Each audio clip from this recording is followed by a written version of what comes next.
First ever factory outlet Mukunda jewellery KPHB Kothapet Khammam సోమాజి. నమస్తే అమ్మా. నమస్తే తల్లి. అమ్మ, భగవద్గీతని రోడ్ల మీద ఇస్తూ ఉంటారు. కొంతమంది అమ్ముతారు, కొంతమంది మామూలుగా మొక్కు ప్రకారమో ఎందుకో ఇస్తూ ఉచితంగా కూడా ఇస్తూ ఉంటారు. దాని వల్ల కలిగే లాభం ఏంటి? అలా చేయొచ్చునా? అమ్మా, మీ ఇంటికి ఫోన్ చేసి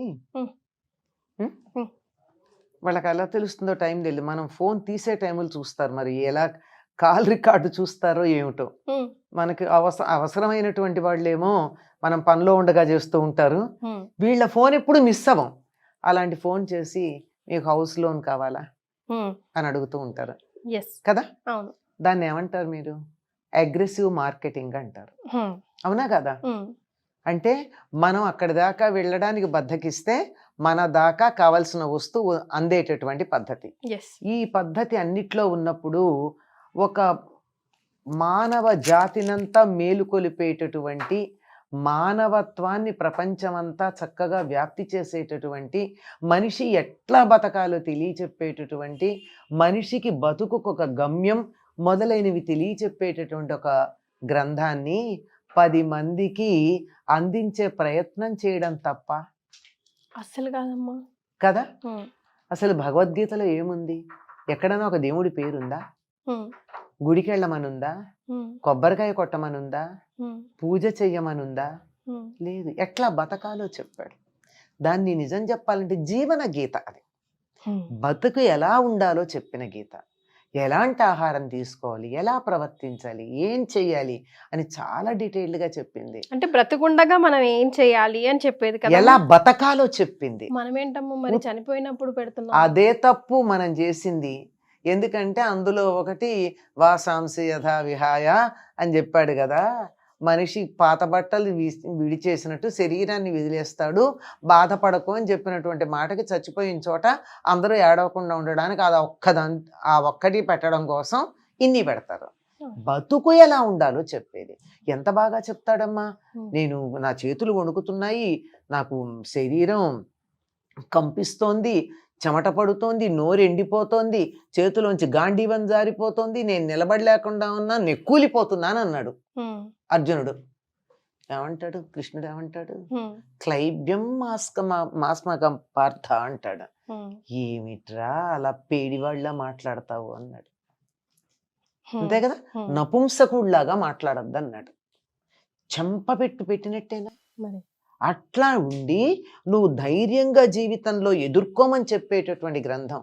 జీవితంలో సమస్యలు లేకపోతే రుచేముందమ్మా? కారం లేనిది భోజనం ఏం చేస్తాం మనం? ఉప్పు కారం లేకుండా ఏం తింటాం? ఉప్పు కారం లాంటివి సమస్యలు మనకి. అవి వస్తే వాటిని ఎలా ఎదుర్కొంటామన్న దాంట్లో మన యొక్క తెలివితేటలు, మన సామర్థ్యం బయటపడతాయి. అటువంటిది నేర్పేటటువంటిది, సమస్యల్ని ఎలా ఎదుర్కోవాలో, జీవితం అనే యుద్ధాన్ని ఎలా చేసి విజయం పొందాలో చెప్పేటటువంటిది భగవద్గీత.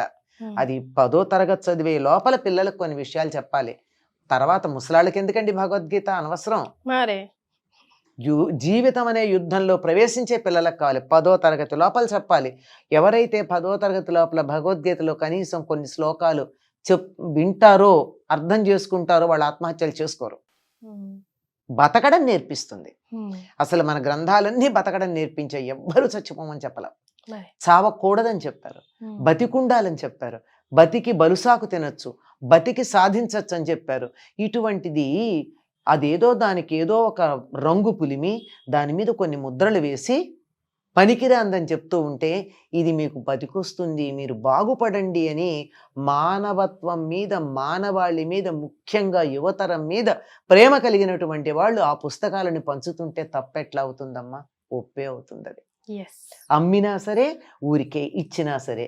ఇందాకనే మొదట్లో చెప్పా, మీకు లోన్ కావాలా అని అడిగేటటువంటిది. అట్లా నాకు లోన్ కావాలంటే ఎక్కడికి వెళ్ళాలో తెలియదు అనుకో, నిజంగా అవసరమైన వాళ్ళకి వాళ్ళ చోటకి వెళ్ళొచ్చు అని తెలుస్తుంది.